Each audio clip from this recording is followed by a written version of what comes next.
Por esses dias o Senhor vem falando de uma forma muito forte ao meu coração. E o Senhor vem colocando algumas verdades, que eu creio que essas verdades é um trilho para que a igreja possa entrar nesse início de ano. Aquilo que o Senhor vai fazer no ano de 2025 é o ano da restituição. E se nós não tivermos preparado, Elias, nós não vamos poder comportar aquilo que o Senhor tem preparado sobre as nossas vidas. E hoje eu quero falar com vocês a respeito da volta de Jesus. Pouco se fala a respeito da volta de Jesus dentro das nossas comunidades e dentro das nossas igrejas. E hoje eu quero falar com vocês a respeito disso. Quero falar com vocês o perigo da distração espiritual. Existe uma distração no meio do povo de Deus. O povo de Deus parece que está dormindo, o povo de Deus parece que está num sono profundo. E o Senhor te trouxe aqui nessa noite, porque o Senhor, Ele quer de fato te tirar desse lugar de inércia. E eu vim aqui para dizer para você, Jesus está voltando. Quero convidar você a abrir a sua Bíblia comigo no livro de Mateus. Eu tenho uma criança para apresentar ainda hoje, né? É hoje? Não. Glória a Deus. Falei, será que eu esqueci, Senhor? As crianças estão aparecendo, as mães com as crianças estão aparecendo. Eu falei, Senhor da glória. Eu quero ler um texto com vocês que se encontra em Mateus, capítulo de número 24, versículos do 37 ao 39. Pois assim como foi nos dias de Noé, também será a vinda do Filho do Homem. Pois nos dias anteriores ao dilúvio, comiam, bebiam, casavam-se e davam-se em casamento, até o dia em que Noé entrou na arca. E não perceberam, até que veio o dilúvio e os levou a todos. Assim será também a vinda do Filho do Homem. Você sabe, naquele tempo Noé foi tido como um louco. Naquele tempo Noé foi tido como um maluco, porque não se chovia sobre a face da terra. E de repente ele diz que ele ouve a voz de Deus e começa a construir uma arca. E ele começa a dizer que iria chover. E quem de fato quisesse salvação, deveria entrar dentro daquela arca. Mas o que aconteceu? O povo continuou comendo, o povo continuou bebendo, o povo continuou se casando e dando-se em casamento. Eles não deram crédito àquilo que Noé disse. E você sabe, isso não fica muito distante daquilo que está acontecendo nos nossos dias. Porque hoje eu não estou aqui para dizer para vocês que tem uma arca e vocês precisam entrar numa arca, de maneira nenhuma. Eu estou aqui para dizer para vocês que Jesus vai voltar. Eu estou aqui para dizer para vocês que um dia o Senhor levará a sua noiva para o céu. E muitas vezes nós temos sido vistos como loucos. O que dá ibope hoje? É uma igreja onde apenas se prega a chave de ouro. O que se dá ibope hoje? Apenas um Deus que soluciona os meus problemas. Um Deus que está apenas para poder me servir e não permitir que eu venha ter dores. Mas não é isso que a Bíblia nos ensina. Nós vivemos hoje em tempos de uma grande distração. O mundo está fascinado pelas coisas passageiras e mergulhados em uma cultura de autossuficiência, prazer e bem-estar. As pessoas apenas estão à procura dos seus sonhos e dos seus deleites. Aonde você vai? As pessoas estão à procura de sonhos. Dentro da igreja, o que nós vemos?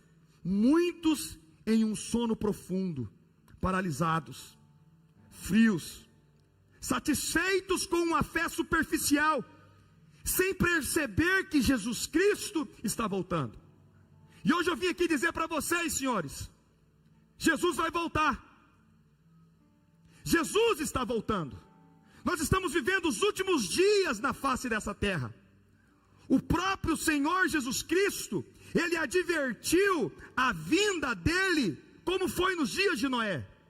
Como foi nos dias de Noé, assim será também nos nossos dias. E muitos estão ocupados demais para discernir os sinais que estão acontecendo. Se você vier falar para mim que o crente vai ser pego de surpresa, eu vou dizer para você não. O verdadeiro cristão não será pego de surpresa. O verdadeiro cristão, ele verá os sinais que Jesus está voltando. A noiva do cordeiro que estiver de fato acesa, não será pega de surpresa. Quem vai ser pego de surpresa? Aqueles que estão dormindo. Aqueles que estão vivendo uma vida na inércia. Entretanto, vivendo uma vida de distração. Mas mesmo diante dessa distração, o Senhor está nos convidando e o Senhor está nos chamando. E hoje eu venho aqui com muito temor no meu coração. Eu não quero despertar medo no teu coração, porque muitas vezes quando nós falávamos do Apocalipse, e quando nós falávamos a respeito da volta de Jesus, as pessoas ficavam com medo. Pastores pararam de falar a respeito do Apocalipse e a respeito da volta de Jesus, porque colocava medo. E eu não vim aqui para colocar medo nos vossos corações. Você não pode ser despertado pela lei. Você não pode ser despertado pelo esforço humano, mas pela obra do Espírito Santo de Deus sobre a tua vida. Jesus não quer de fato que a sua igreja venha vigiar por obrigação, mas Ele quer uma noiva apaixonada, que viva acesa, tendo a revelação do amor e da graça de Deus. Eu gosto muito de dizer, irmãos, a pior coisa que tem uma mulher, aquela que fica mendigando amor para o marido, ou um homem que fica mendigando o amor da mulher, e tudo aquilo que ele faz para a mulher, ou tudo aquilo que ele faz para o esposo, é forçado. É chato demais você fazer algo forçado. Você está junto forçado. É muito ruim você vir para uma comunidade, para uma igreja forçado. Para onde você vai? Estou indo para a igreja. O que você vai fazer? Eu vou lá. Isso é ruim demais. Nós não podemos fazer nada por obrigação. Nós não podemos fazer nada por medo. E você precisa ter essa revelação, que tudo é pelo amor, que tudo é pela graça. Agora a pergunta que não quer se calar aqui nessa noite: nós estamos despertados pela graça?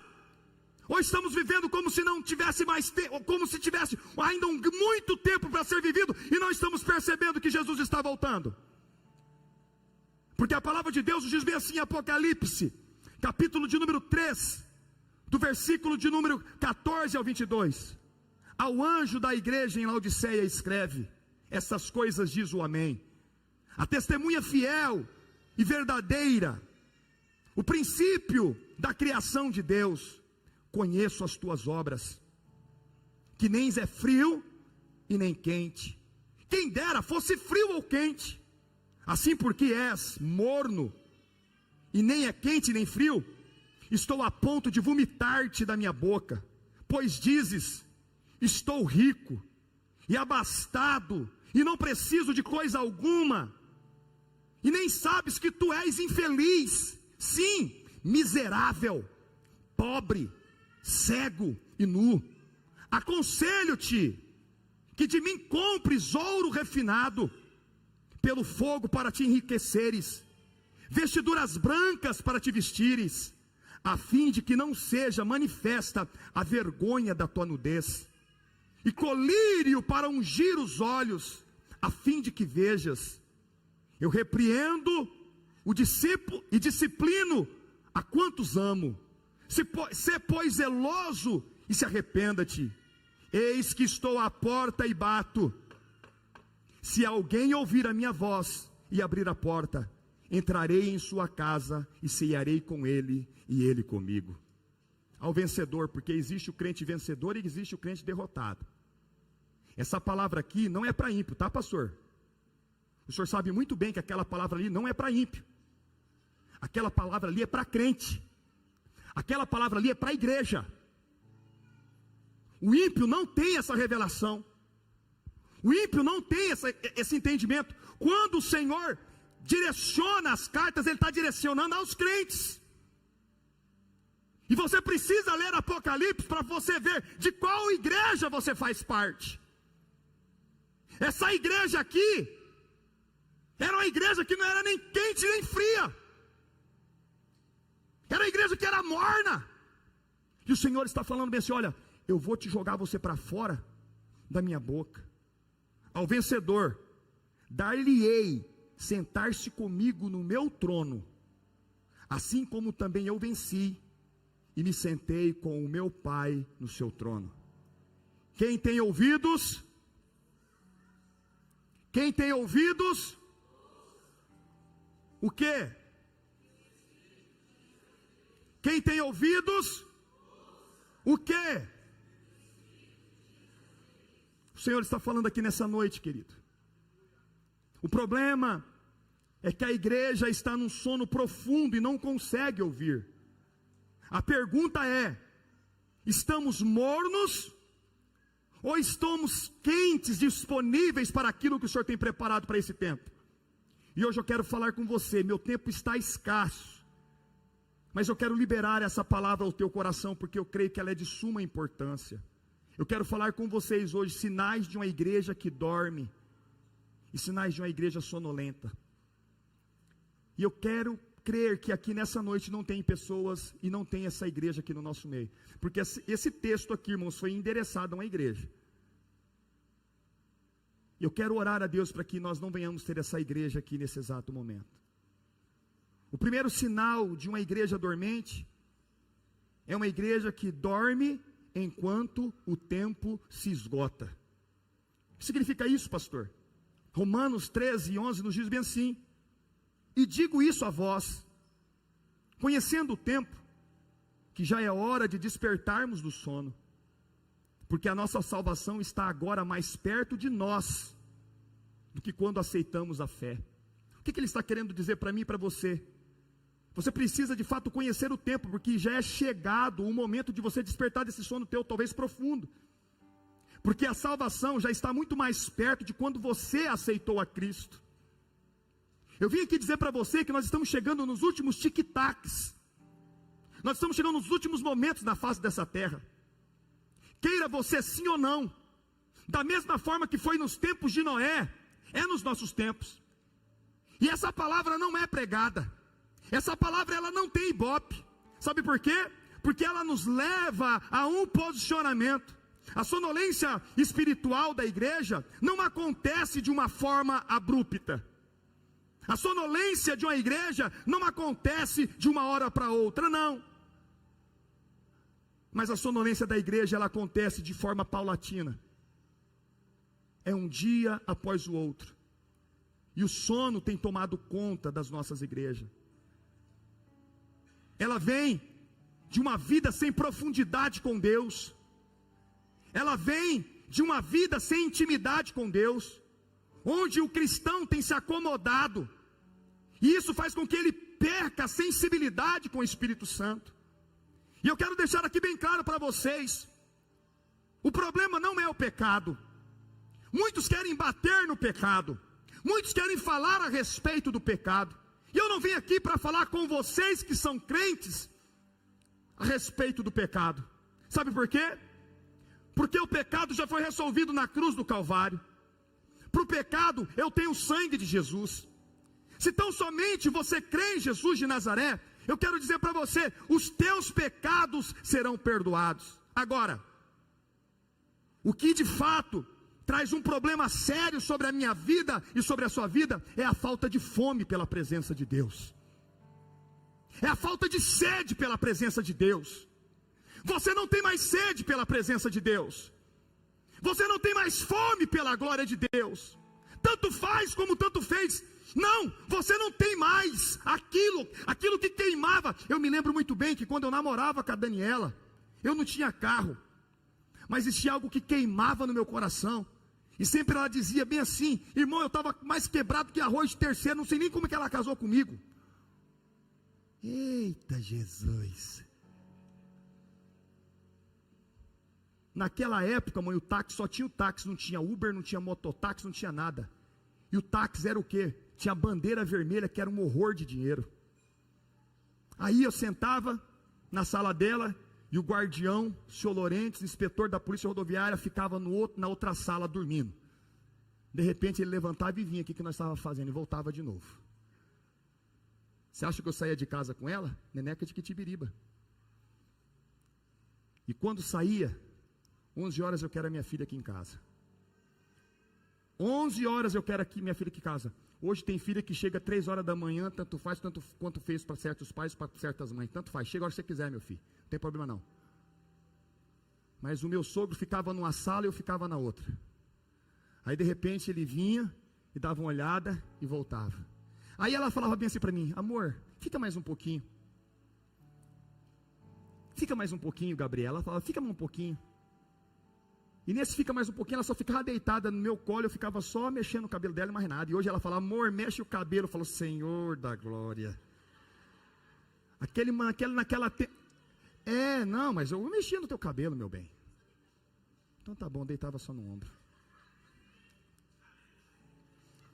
Deitava nada. E vou dizer para você, e hoje ela pede para mim poder mexer no cabelo. Parece que os braços pesam. E ela fica mais um pouquinho. E nesse mais pouquinho tinha um bendito do corujão. O corujão passava 11, meia-noite e pouquinho. Depois disso, aí quando eu vi, irmão, já tinha batido. Aí eu saía sem dinheiro, sem nada. Aqui no Santa Fé eu ia até a Mata do Jacinto. E para mim passar em frente ao cemitério?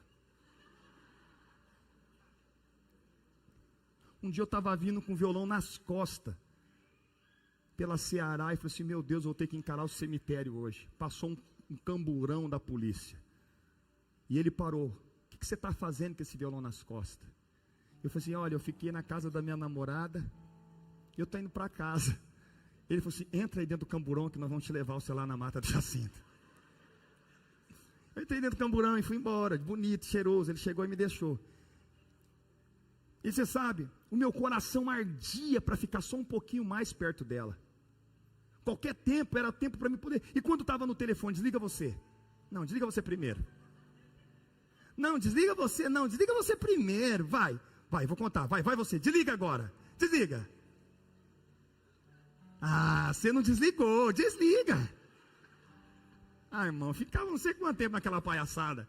Desliga. Mas era algo que queimava no coração. E você sabe, assim era você no primeiro amor com o Senhor. Você era um garoto ingênuo. Você era um menino que você era desesperado pela glória de Deus. Tudo aquilo que acontecia, você queria estar envolvido. Você queria estar no meio. Mas com o decorrer do tempo, a frieza foi começando a tomar conta do teu coração. Hoje, tanto faz como tanto fez, você vem ou não vem, para você não faz mais falta. O dia que dá, você vem na igreja. O dia que não dá, você não vem. O dia que dá, você participa do corpo e do sangue de Cristo. Eu fui criado nas Assembleias de Deus.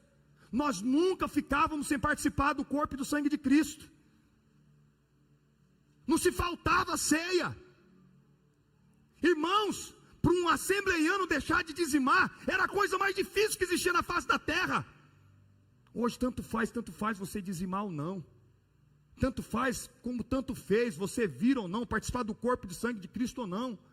E o que aconteceu? Uma frieza, uma mornidão, uma sonolência tem tomado conta do coração das pessoas.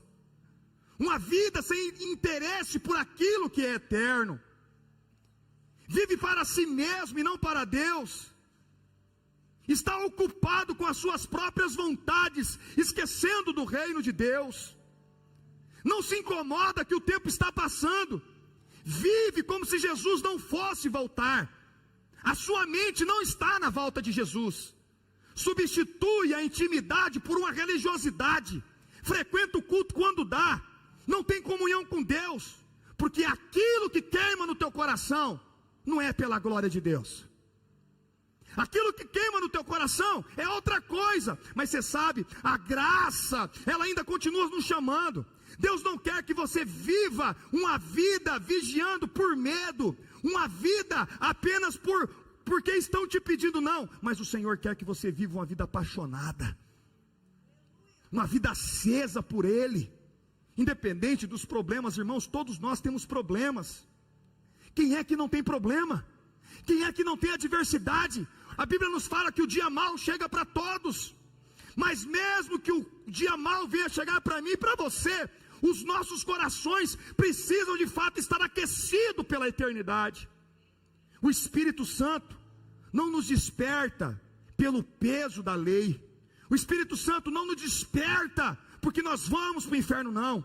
Mas o Espírito Santo de Deus hoje, ele está te despertando pelo fogo e pela presença hoje de Deus, que vai deitar sobre o teu coração. O perigo não está apenas em cair, mas dormir espiritualmente sem perceber que Jesus está voltando. Irmãos, em um culto como esse, existem pessoas que estão dormindo, fisicamente dormindo, mas também dormindo espiritualmente. E o Senhor te trouxe aqui, sabe por quê? Porque Ele quer te despertar desse sono profundo, para que você viva algo, para que você possa ter intimidade com Deus. Um dos outros sinais de uma igreja dormente é a ilusão da segurança, o perigo de uma vida sem propósito. Olha o que nos diz 1 Tessalonicenses 5, eu quero começar do versículo de número 1, coloca ali para mim, 1 Tessalonicenses 5, do versículo 1 ao 3, irmãos, relativamente aos tempos e às épocas, não há necessidade de que eu vos escreva. Sabe o que o apóstolo Paulo está falando? Eu não preciso falar mais para vocês a respeito da volta de Cristo. Ele está dizendo, eu não preciso falar, eu não vou mais tocar nesse assunto com vocês. Eu não preciso falar. Sabe por quê? Porque você já está consciente de que eu vou voltar. Você está consciente que a nossa vida nessa terra é passageira. Eu não preciso ficar tocando nisso com você. É isso que o texto está dizendo. Ele continua: pois vós mesmo estáis inteirados com precisão de que o dia do Senhor vem como o ladrão de noite. O Senhor não vai vir com você esperando Ele. Você sabe quando o ladrão vem na sua casa? Ele pede por favor para entrar na tua casa. Ele fala assim: olha, eu me preparei para estar na tua casa hoje 00:30 para poder roubar todos os seus pertences. Então se prepara, porque hoje eu vou te roubar. É assim que ele faz? Ele chega de forma abrupta e leva tudo. Continua: quando andarem dizendo paz e segurança, eis que lhes sobrevirá repentina destruição. Você está querendo paz, você está querendo segurança. Muitos acreditam que podem continuar vivendo uma vida sem compromisso. Muitos acreditam que Jesus não vai voltar. Mas a maior estratégia do inimigo não é fazer as pessoas odiarem a Deus, mas a maior estratégia do inimigo é fazê-las acreditar que podem viver sem Ele e que Ele jamais vai voltar. A estratégia do diabo é colocar na tua cabeça: Jesus não vai voltar. Você tem ainda um tempo para poder viver, rapaz. Para, isso é coisa de louco, isso é utopia. Quanto tempo que eles já estão falando que Jesus vai voltar, nunca voltou. Sai dessa. O problema é que muitos cristãos sem revelação, eles pensam que a vida é um parquinho de diversão. Eu vim aqui dizer para você: a nossa vida não é um parque de diversão. Crianças fazem o que querem. Crianças fazem o que dá de fato na telha. Homens e mulheres fazem aquilo que é necessário. E nós aprendemos isso com os legendários. Nós não somos garotinhos birrentos e mimados. Nós precisamos fazer aquilo que é necessário. Se for para poder dar a nossa vida, se for para dar um segundo passo, terceiro passo, nós vamos fazer. Quem é que gosta de levantar cedo para trabalhar aqui? Levanta a mão. Mas você faz aquilo que é necessário. É necessário. E isso tem trazido uma falsa segurança porque o inimigo tem colocado nas pessoas: você já é salvo, você não precisa de nada mais, agora é tudo pela graça. Você sabe, mas a graça de Deus não é um voucher, a graça de Deus não é um ingresso, a graça de Deus não é uma licença para você viver uma vida sem propósito, sem compromisso, afundado numa inércia e numa busca incessante por bem-estar. Hoje as pessoas estão à procura apenas do seu bem-estar. Pastor, eu preciso me estar bem. E esse estar bem teu te traz segurança para a tua vida, mas eu quero dizer para você, isso é loucura. É loucura, porque existe um buraco insaciável. Esse buraco só pode ser preenchido por Deus. As pessoas estão confiando no seu próprio esforço, elas pensando que se elas forem boazinhas, isso é o suficiente. Não basta você ser bonzinho, não basta você dar um sopão, não basta você dar uma sopa, não basta você fazer o bem, não basta você colocar uma roupa de religioso e vir para o prédio do domingo, não. Você necessita nascer de novo, e o teu coração precisa arder pelas coisas que são eternas. Achar que o tempo está sobrando para você, adiar uma vida com Deus. Todos os dias você fala assim: amanhã eu vou, domingo que vem eu vou me matricular no CTL, eu vou me matricular na maturidade, amanhã, semana que vem eu vou na cela. Ei, não existe semana que vem para mim e para você. É hoje, é agora. O amanhã não nos pertence. A resposta que a graça quer é para hoje. Nós não podemos fazer a graça vã sobre as nossas vidas. Qual é a sua desculpa? Qual é a sua desculpa para não se envolver com o reino? Você está cansado? É o seu trabalho? Isso é o mundo que procura, mas dentro de você existe o Espírito de Cristo. E se existe o Espírito de Cristo dentro da tua vida, você não olha apenas para aquilo que é terreno, mas você olha para aquilo que é eterno. O Senhor está te convidando. O engano mais perigoso é acreditar que ainda há tempo de sobra para buscar Deus. Eu vim aqui dizer para você: o seu tempo está findando. O seu tempo está findando. Queira você sim ou não, o teu tempo está findando. E você vai ter que dar uma resposta na eternidade, com aquilo que você fez com o teu tempo. Aonde você tem investido o teu tempo? Aonde você tem colocado as suas energias? Aonde você tem colocado a tua vida? Aonde você tem colocado o teu dinheiro? Um dia você vai prestar conta de tudo aquilo que Deus colocou nas tuas mãos. Queira você sim ou não. Talvez essa palavra você fala assim: talvez hoje você queria, se eu tivesse hoje aqui falando que ia entregar uma chave de ouro, esse lugar daqui estava cheio. Quem sabe se eu estivesse aqui revelando hoje o CPF ou a identidade, falando que Deus vai te dar um carro, essa igreja estaria cheia. Mas quando nós falamos de propósito, quando nós falamos da volta de Jesus, as pessoas não querem, porque essas pessoas estão com o umbigo plantado nessa terra. E a palavra de Deus nos diz bem assim: como foi nos dias de Noé, assim será também nos dias de hoje. Nos dias de Noé, o maior problema não foi o pecado. Nos dias de Noé, foi a indiferença, a distração, a ilusão com as coisas terrenas. Eles estavam ocupados demais para ouvir o que Deus está falando. E todos os domingos Deus vem falando nessa igreja. Deus vem alertando. Deus vem trazendo palavras. Não estou dizendo para você que é proibido trabalhar. Não estou dizendo para você que é proibido comer, beber, casar. Não, esse não é o problema. O problema é nós nos distrairmos com essas coisas. Nós não distraímos. A sociedade, ela está cega para o fim dos tempos. E vocês têm visto perante tudo aquilo que tem passado nos telejornais. Eu quero que coloque para mim aqui, por favor. Coloque para mim aqui Mateus capítulo de número 24, versículos de número 3 ao 14. Mateus 24, coloca aqui para mim, por favor.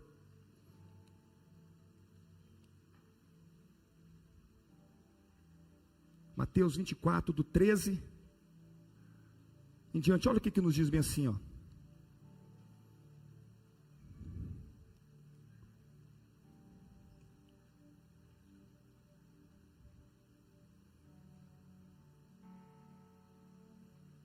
3, por favor, 13, 3, Mateus 24, 3. No Monte das Oliveiras, achava-se Jesus assentado, quando se aproximaram dele os discípulos. Em particular, lhe pediram: diz-nos, quando sucederão essas coisas? E que sinal haverá da tua vinda e da consumação dos séculos? Eles estavam perguntando: Jesus, fala para nós, quando é que o Senhor vai voltar? Esclarece para nós aqui como é que vai acontecer. Olha o versículo de número 4. E ele lhes respondeu: vede que ninguém vos engane, porque virão muitos em meu nome, dizendo: eu sou Cristo. Enganarão a muitos. E certamente ouvireis falar de guerras e rumores de guerra. Vede vós, assusteis, porque é necessário assim acontecer, mas ainda não é o fim. Ele está dizendo bem assim: olha, pessoas vão dizer que é o Cristo. Ele está dizendo que vai ter guerras e rumores de guerra, mas ainda não é o fim. Portanto, se levantará nação contra nação, reino contra reino, haverá fome, terremotos em vários lugares. Porém, tudo isso é o princípio das dores. Você está ouvindo as pessoas dizendo que vai melhorar? Não é isso que vocês têm ouvido, sim ou não? Fala comigo, por favor. O que vocês ouvem aí? Que vai o quê? Que vai melhorar, não é? Mas eu estou aqui para dizer para você, diante da Bíblia Sagrada, vai piorar. Para Jesus voltar tem que piorar. Fome, guerra, doença. Só que vai ter um segredo aqui, pastor. Porque quando chegar esse momento, esses princípios de dores, Fran, a igreja vencedora vai ser arrebatada. Eu quero deixar bem claro para você: eu não vou participar da grande tribulação. A giripoca vai começar a piar, filho. Você está aprendendo aqui. Se Deus trouxe você de volta para que você possa ter esse entendimento. A giripoca vai começar a piar. As coisas vão começar a acontecer. Mas quando a terra começar a sentir princípios de dores, eu estava conversando com a Gabi teve o nascimento do filho dela, parto normal. Ela falou assim: pastor, foi algo terrível demais. As dores são terríveis. E aquilo que está dizendo na Bíblia, quando Cristo estiver prestes para voltar, vai ser como dores de parto. Você tem noção então como que a terra vai ficar? Eu não estou aqui para poder amedrontar vocês. Eu não estou aqui para poder trazer medo. Não é isso o meu papel. Mas estou aqui para dizer para vocês: acordem. Acordem. Jesus está voltando. E quando Ele voltar, Ele vai arrebatar os vencedores, aqueles que não fizeram a graça vã sobre a vida. Tem muita gente pagando de crente. Tem muita gente pagando de cristão. Hoje te aceita em qualquer lugar. Hoje você é ovacionado, os legendários é ovacionado. Mas espera um pouquinho. Não vai ficar acontecendo isso. Não é isso que vai acontecer. Porque eu vou liberar aqui, está na Bíblia aqui para vocês. Eu vou te mostrar o que vai acontecer com os cristãos. Vocês não entenderam? Você acha esse momento de ficar vestindo de laranjinha para poder pregar o evangelho, você acha que isso eles vão deixar por muito tempo? Você acha que eles vão deixar por muito tempo eu pregando o evangelho aqui em cima? Você acha que as portas da igreja... Presta atenção, vem aqui comigo. 7. Portanto, se levantará nação contra nação, reino contra reino, e haverá fome e terremotos em vários lugares. Porém, tudo isso é princípio das dores. Então sereis atribulados, e vos matarão. Não matou nenhum de vocês ainda? Na época de Jesus, jogava eles dentro dos coliseus, dentro de tacho de banho, eles morriam vivos. Você está sendo aceito demais hoje, bebê. Você fala que você é cristão, te aceita em qualquer lugar, mas não é isso que a palavra de Deus está nos dizendo. Continua comigo, vem aqui comigo. Sereis odiados. É o que estou dizendo ali? Sereis odiados de todas as nações, por causa de quem? Quando você falar que você é cristão, eu sou crente, eles vão te odiar. Ainda não chegou esse tempo aqui no Brasil. Não chegou esse tempo aqui no Brasil. Eu estou vindo aqui como homem de Deus, talvez porque você está numa sonolência tão terrível, você não consegue enxergar o que a palavra de Deus está dizendo. Você está pensando que é apenas para poder curtir uma vida, você está no playground, ei, você não está no playground. Você não está no Store. Você está numa vida real. E a vida real está dizendo que assim como foi nos dias de Noé, será também nos nossos dias. Nesse tempo, muitos hão de se escandalizar, trair e odiar uns aos outros. E aí eu vejo algumas pessoas fazendo alguma coisinha, tem gente que fica chateado. Vão te trair sim, bebê. Vão puxar o teu tapete. Vão puxar o teu tapete, é isso que eu estou dizendo para você.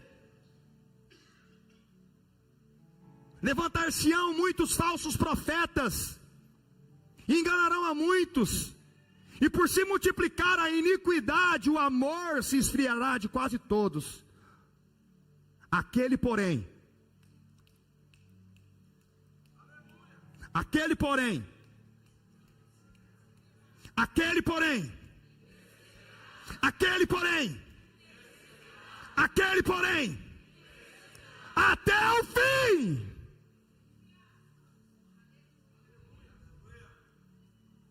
E será pregado o evangelho do reino por todo o mundo, para testemunho a todas as nações. Então virá. Eu estou aqui nessa noite, como um homem de Deus, para liberar essa palavra ao vosso coração. Jesus está voltando. A igreja corre um risco de se conformar com esse mundo. O mundo tem entrado para dentro das nossas igrejas, igrejas terapêuticas, igrejas apenas que trabalham com a alma e com bem-estar. Você precisa liberar uma palavra confortável para a alma deles, porque senão eles vão deixar de dizimar. Não tem problema. Eu não estou aqui para poder afagar a tua alma. Eu estou aqui como homem de Deus para poder te livrar do inferno. Pastor, cadê a graça? Não, a graça não permite que você venha viver uma vida na sonolência. A graça hoje ela vai te despertar. A diferença entre o mundo e a igreja é que nós temos o Espírito Santo de Deus dentro de nós. Dentro de você habita o Espírito Santo, meu irmão. O mundo não pode entender os tempos, o mundo não pode discernir quando é e nem ver os sinais de quando o Senhor virá. Mas eu venho aqui dizer para você, se o teu coração estiver aceso, se o teu coração estiver ávido, o Senhor vai se revelar para você, e você não será pego de surpresa. Eu não serei pego de surpresa, quero deixar bem claro para você. O problema é que você tem se conformado com esse século. E o apóstolo Paulo nos diz bem assim em Romanos, capítulo de número 12, e versículo de número 2, e não vos conformeis, não se conforme com o mundo, não se conforme como vive. Irmãos, nós somos diferentes do mundo, a nossa mentalidade não é a mentalidade do mundo. O mundo pensa apenas naquilo que é terreno e naquilo que é passageiro. Nós precisamos pensar naquilo que é eterno. Pense naquilo que é do alto. E para finalizar, que meu tempo já estourou, qual deve ser a resposta da igreja? É o poder da graça em nós. Olha o que nos diz Apocalipse 3:2. Sê vigilante e fortalece o que resta e que estava para morrer, pois não tenho achado íntegras as tuas obras diante do meu Deus. Seja vigilante. A resposta da igreja hoje não é se voltar para a lei, viver debaixo de uma condenação, de medo. O pastor está colocando medo em mim. Não é esse o meu papel. Eu não quero que você viva debaixo de performance. Eu não quero que você viva debaixo de comportamentos equivocados. A resposta hoje é permitir que a graça de Deus te desperte para uma vida cheia do Espírito Santo. Você precisa ter uma vida cheia do Espírito Santo. Permita a graça te conduzir. Permita a graça te ensinar. Permita a graça te fortalecer. Permita a graça te moldar. Permita a graça te sustentar. Permita a graça te manter. Permita a graça te regenerar. Permita a graça te despertar. Permita a graça te conduzir. Permita a graça ser a própria luz. Permita a graça. A graça é o suficiente para você. É a graça. Paulo por 3 vezes orou e disse: Senhor, tira de mim esse espinho que eu tenho na minha carne. E a palavra de Deus foi para ele: Paulo, a minha graça te basta. E aí talvez você possa me perguntar: pastor José, como que eu posso viver de forma ávida, aceso nessa graça, não vivendo pela lei, não vivendo pelo meu comportamento? Ei, arrependimento. Diga para essa pessoa: arrependimento. E diga para ela assim: arrependimento é metanoia. Diga para ela: mudança de mente. Você precisa mudar a sua mente. A salvação não é por mérito, é mais pela graça. Mas você precisa mudar a tua mentalidade, porque um verdadeiro filho de Deus não anda como se não tivesse amanhã. O verdadeiro filho de Deus, ele tem, o apóstolo Paulo começou a falar assim: eu não preciso falar mais isso para vocês. Eu não preciso, isso aí já está dentro do coração de vocês.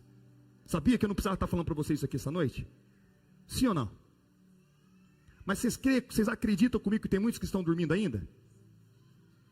Você acredita que tem ainda muitos vivendo num sono esplêndido, apenas correndo atrás dos seus próprios interesses? Você que está aqui pela primeira vez, e você que me ouve, eu venho dizer para você: quem sabe ser uma boa pessoa, você paga suas contas em dias, você não deve para ninguém, você nunca traiu a tua esposa, você é um baita de um cara. Mas eu quero dizer para você: se você não aceitar Jesus, se você não entregar a sua vida para Jesus, eu quero dizer para você, não tem outra forma de você chegar a Deus. Você precisa entender que a sua vida precisa ser uma vida cheia do Espírito Santo. Efésios 5:18 diz bem assim: não vos embriagueis com vinho, no qual há dissolução, mas enchei-vos do Espírito Santo. Não basta você evitar as distrações, não basta você evitar aquilo que o mundo está querendo dizer, não. Você precisa ser um homem cheio da presença do Espírito Santo de Deus sobre a tua vida. Você sabe por quê? Porque o mundo jaz o maligno. Mas nós não vivemos pela carne, nós não vivemos por sentimento, pela nossa alma, mas nós vivemos pelo Espírito. Uma vida cheia de Deus. Sou eu que me encho todos os dias, você sabe? Existem momentos quando alguma coisa sai fora do meu controle. Muitas vezes quando pastor Ira, sim ou não? Pastor Ira, sim ou não? E quando eu iro, quando eu estou mal, quando eu estou chateado, sabe o que eu faço? Eu faço bem assim, ó.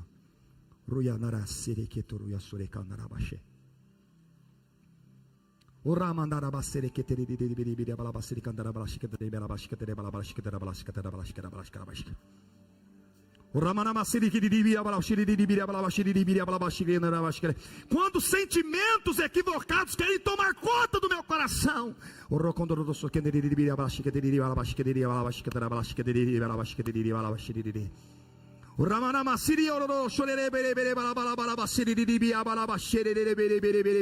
quando entra alguma situação que quer me deixar impotente, eu começo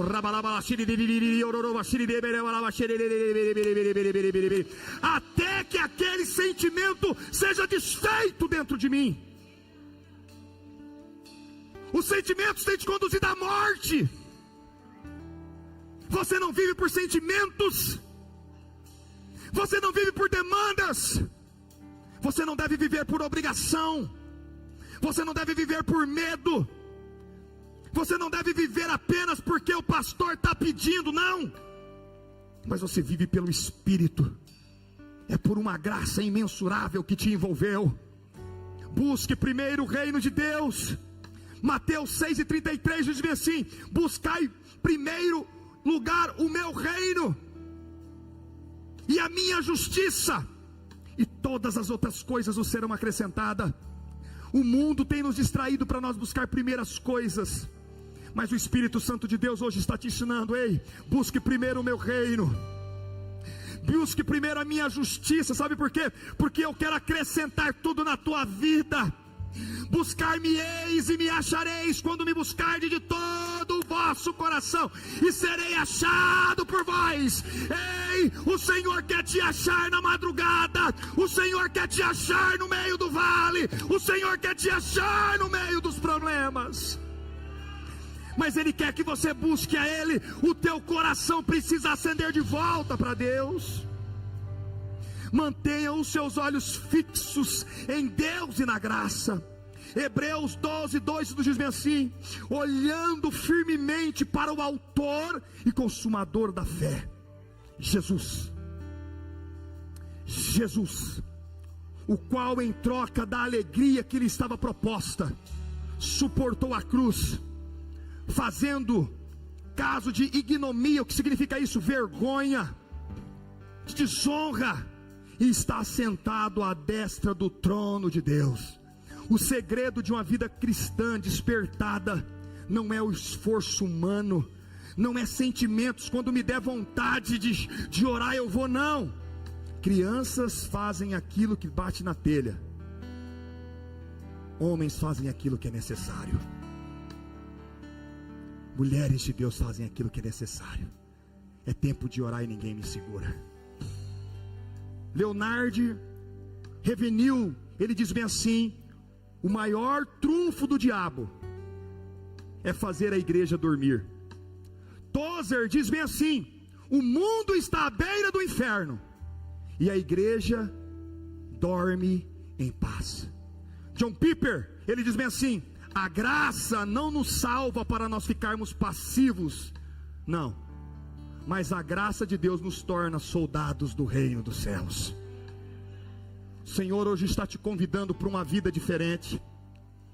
A graça ainda continua te chamando. A distração espiritual é um dos maiores perigos hoje dos últimos dias.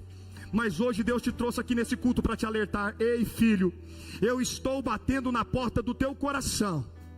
Eu estou batendo na porta do teu coração, porque quando ele fala isso em Apocalipse, ele está falando para a igreja. Se ele está falando para a igreja, ele não está falando para o mundo. No mundo ele não bate a porta do coração, não. É o Espírito Santo de Deus que convence. Mas na porta do teu coração, ele está batendo aqui nessa noite. Se você abrir a porta do teu coração, ele está dizendo: eu vou entrar e eu quero cear contigo. Jesus está voltando, e ele não busca, ele não está em busca de uma igreja morna e distraída, não, mas ele está em busca de uma noiva apaixonada. Ei, é tempo de acordar.